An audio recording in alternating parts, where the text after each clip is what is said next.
Assalamualaikum warahmatullahi wabarakatuh.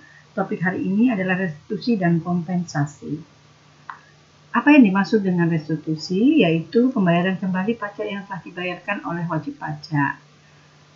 Kelebihan pembayaran pajak masukan dibandingkan dengan pajak keluaran itu terjadi karena pertama, jumlah pajak masukan lebih besar dari pajak keluaran dalam satu masa pajak. Itu diakibatkan karena bisa pembelian barang kena pajak atau perolehan jasa kena pajak dilakukan sebelum usaha dimulai atau pada saat awal usaha dimulai. Yang kedua, pengusaha kena pajak melakukan kegiatan ekspor barang kena pajak. Kemudian pengusaha kena pajak menyerahkan barang kena pajak atau jasa kena pajak kepada pemungut. Pengusaha kena pajak menyerahkan barang kena pajak atau jasa kena pajak sehubungan dengan proyek milik pemerintah yang dananya berasal dari bantuan luar negeri, baik itu berupa hibah maupun pinjaman.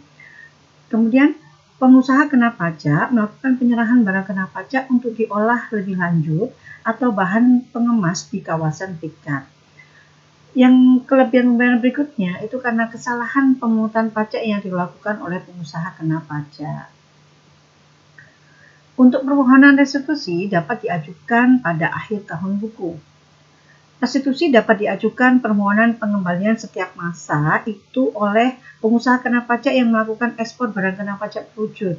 Yang kedua, pengusaha kena pajak yang melakukan penyerahan barang kena pajak atau jasa kena pajak kepada pemungut PPN. Yang ketiga, pengusaha kena pajak yang melakukan penyerahan barang kena pajak atau jasa kena pajak yang PPN-nya tidak dipungut. Yang keempat, pengusaha kena pajak yang melakukan ekspor barang kena pajak tidak berwujud. Kelima, pengusaha kena pajak yang melakukan ekspor jasa kena pajak. Dan keenam, pengusaha kena pajak dalam tahap melakukan belum berproduksi.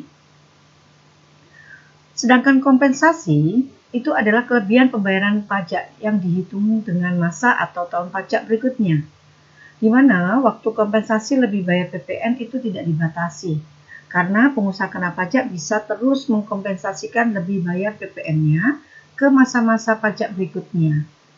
Kompensasi ini berlaku secara umum, baik untuk kompensasi pajak pertambahan nilai beda tahun maupun kompensasi pajak pertambahan nilai karena pembetulan. Demikian penjelasan dari saya. Wassalamualaikum warahmatullahi wabarakatuh.